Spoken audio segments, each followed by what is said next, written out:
Guys, yan yung diagram pagkabit ng starter.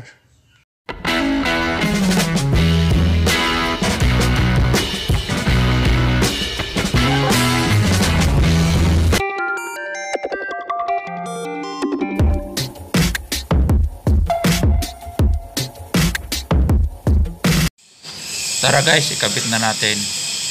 Tataas na natin tong starter. So isalpak natin to dito.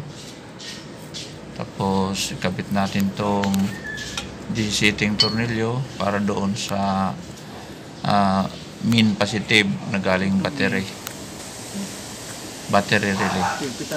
Yan. So kailangan bago natin isalpak doon sa pinaka bill housing, nakakabit na yung tornilyo na DCT at saka itong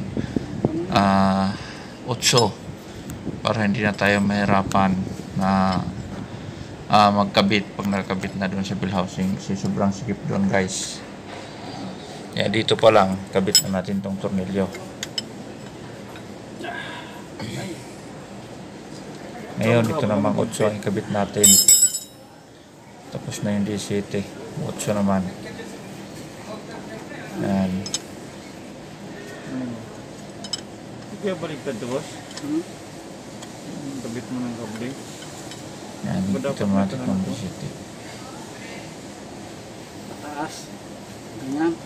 Yan, medyo maiksi yung wire ng 8 kaya hilain natin. So, itong cable na to guys, yung DCT, ito yung pupuntang battery. Yan. Sinsya na kayo, medyo less yung ating camera at nasa ilalim eh. Mahirap yung nasa taas na solenoid. Kitang ko na ha. Yan. So, ipitan natin ang gusto ito. DCT. So yan, may fit na siya guys. Ikabit naman natin yung 8. So ang 8 sa ilalim. Mapansin nyo andyan yung yan, yung may itong gamit kong 8 yung may tip siya na green para makita nyo. Yan. Tapos yan, isalpak na natin siya doon sa pinaka bill housing. So ito yung sinasabi ko guys, kailangan pag sinalpak natin siya nakakabit na yung mga connection niya para dito niya masalpak, magtutornilyo na lang tayo sa loob. Na doon? Ha? Ground. May ground yan. Yan. So ipitan natin ng husto tong tornilyo sa loob kasi mahirap mag-loose ito. So ito 22 ang gagamitin ko. Yan. So bali 3 tornilyo yan guys, 22.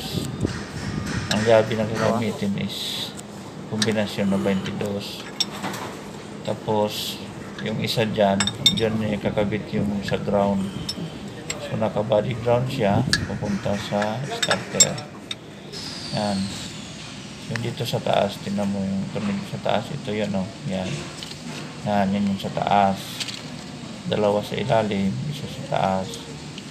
Yan. Kasi kung hindi mo kayo nabit yan bago isinalpak, napakahirap ipasok niyan. So, yun lang. Thank you for watching guys.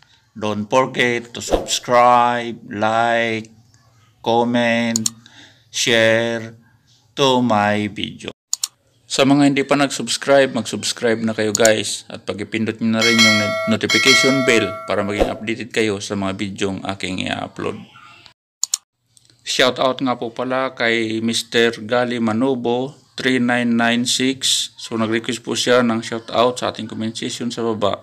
Sa mga gusto magpa-shoutout guys, mag-comment lang kayo sa aking comment section sa baba para may shoutout ko rin kayo sa sunod kong video. So sana makakatulong sa inyo guys sa mga upload kong video. May matutunan kayo. Bye bye!